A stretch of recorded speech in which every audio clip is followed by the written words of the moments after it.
Gaïa, au service de la vie, introduction. La cuisine baignait dans une lumière douce. Une odeur de café fraîchement moulu et de pain grillé emplissait l'air.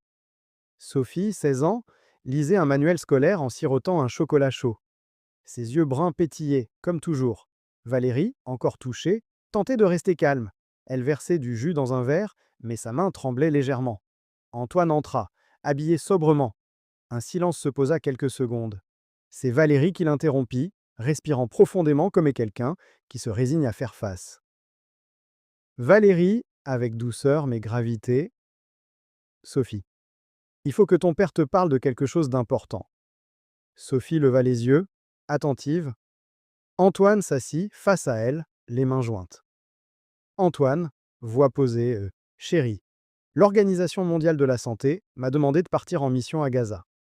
Là-bas, il y a des enfants, des familles, des blessés qui n'ont plus rien. Ils ont besoin de chirurgiens spécialisés. Ils ont besoin de moi. Sophie observa ses parents, sans peur, sans larmes. Juste une maturité étonnante.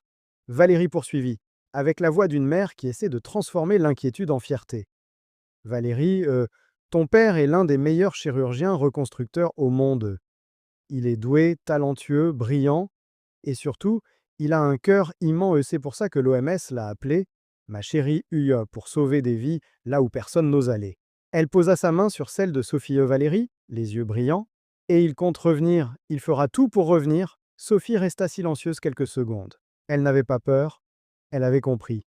Sophie sourit doucement, un sourire mature, honnête, qui surprit même Valérie, eux. Sophie, calme, posée.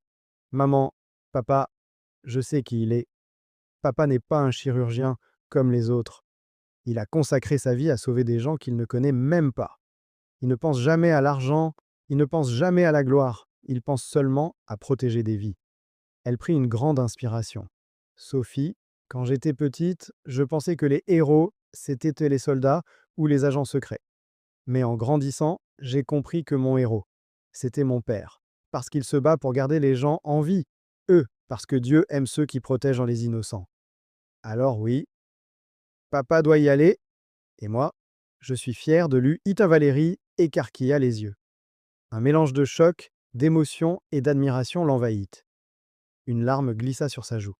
Mais cette fois, c'était une larme de réconfort. Elle serra sa fille dans ses bras. Valérie, émue, tu me rends tellement fière, Sophie. Antoine, lui, sentit un poids se soulever de sa poitrine. Le doute, la culpabilité, la peur, tout s'allégea. Antoine, voix brisée d'émotion.